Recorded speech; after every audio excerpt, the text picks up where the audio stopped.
Marcos loyalist po kayo?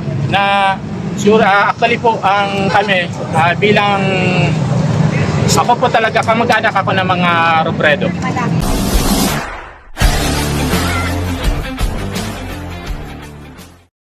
Pangalan, organisasyon po. Ako po si Sir Vinis Bin Sayo Batalier, the founding chairman ng Isang Bansa Pilipinas. So sir, tanong ko po, bakit po kayo nag-attend sa rally na to? Ano po kung rason niyo po? Matagal na kami tagapagtaguyod ng pagkakaisa. Kami ang tagapagtaguyod ng panawagan ng mahal na Pangulong Bongbong Marcos, panawagan ng pagkakaisa ng bayang Pilipino. Sa pamamagitan ng aming organisasyon, inihanan tulad namin ang isang pamayanan na watak-watak. Ito ay nagkakaroon ng hindi pagkakaunawaan, hindi nagiging balakid sa pag-unlad ng bansang Pilipinas. So kami sa Isang Bansa Pilipino, matagal na namin pinapanawagan ng tawag ng pagkakaisa. Noon pa man, kami ang taga-suporta ng mahal na Pangulong Bongbong Marcos. Tatayo at tatayo kami bilang kanyang taga-suporta, bilang kanyang tagapagtaguyod, bilang kanyang frontline, nakasama niya hanggang wakas, hanggang matagumpayan natin ang bagong Pilipinas. Yun sir, salamat. Sir, tanong ko lang din po, ano po ba sa tingin magiging epekto ng mga ganitong rally sa inyo po, sa presidente, sa iba pang mga grupo po na kasama niyo dito? Sa pamamagitan ng mga rally na ito, pinapakita namin na ang Pangulo ay matatag. Kami, ang kanyang taga-suporta, marami man naunawagan na siya ay pabagsakin. Ngunit, merong mga totoong tao, merong mga totoong Pilipino na siyang tunay na sumusuporta sa mahal na Pangulong Bongbong. Yung mga tao na sobrang mapanira, ito yung mga taong gustong pabagsakin ng mahal na Pangulong Bongbong Marcos. Nandito kami tumatayo. Hindi namin nahayaan na kayo sirain ng pamayan ng Pilipino, ang pagkakaisa ng bayang Pilipino. Kami, naniniwala kami na merong tunay at totoong mga nagkakaisang Pilipino. Huwag nyo na sanang ipagkait sa kanila na ang panawagan ng pagkakaisa ay totoo at ganap na. Ngunit kayo, kukunti lang naman din kayo. Makikita nyo, hindi lamang ito ang simula namin. Ito ay patikim pa lamang. Ngunit kung kayo ay patuloy na nandyan, kami ay patuloy na lalabas at lalabas tulad ganitong prayer rally for peace and truth. So sir, nabanggit niyo po na may mga gusto magpatalsik po sa kanya, may mga umaaway po sa kanya. Ano pong mensahe niyo sa mga tao na yun po? Sa pagtaguyod ng bayang Pilipino, sa pagtaguyod ng bagong Pilipinas, kailangan natin ng isang pinuno na matibay, na sinusuportahan. Hindi magkakaroon kahit sa loob ng isang pamilya, sa loob ng isang tahanan.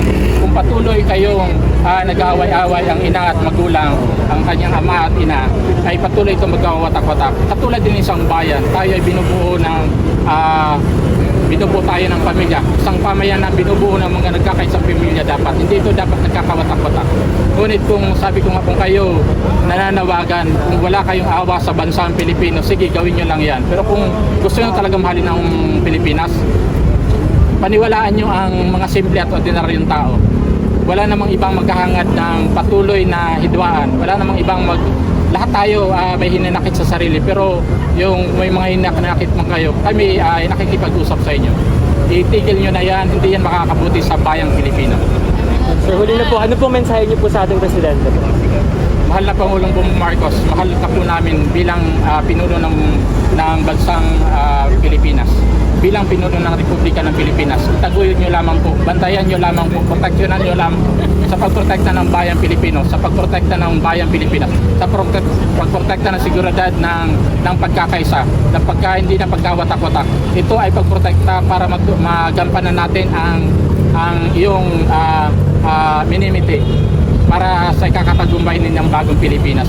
Kung kayo man ay nahihirapan sa ngayon, kung kayo man ay patuloy na pinapahirapan ng dahil sa ating mga kalaban, pero huwag kayong magpanghinaan ng loob dahil nandito sa likod mo ang bayang Pilipino. Handa kami namin ipagtanggol, we stand and protect PBBM hanggang sa matapagtagumpayan niyo po ang bagong Pilipinas. Alam po namin ang saloobin ng bayang Pilipino ay saloobin niyo rin po. Alam namin ang kagustuhan ng bayang Pilipino. Alam ko po ang kagustuhan niyo ay para matupad ang bagong Pilipinas.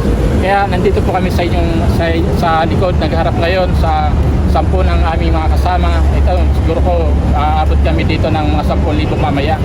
magdadatingan pa lang yan mamaya. Pero ang panawagan namin sa mga destabilizers, please tigil na lamang po ang sobrang pag-atake sa gobyerno. Hindi po yan makakatulong. Ang pag-atake niyo po sa gobyerno ay pag-atake mismo sa mga mamayang Pilipino. Ito po ang tagapagtaguyod ng pagkakaisa. Kung wala pong pagkakaisang bayang Pilipino, patuloy tayo magwawatak-watak. Nandiyan na kahit ang Iglesia ni Cristo. Ayaw niya po i-impeach si Sara Duterte in a way na ayaw niya na ng gulo.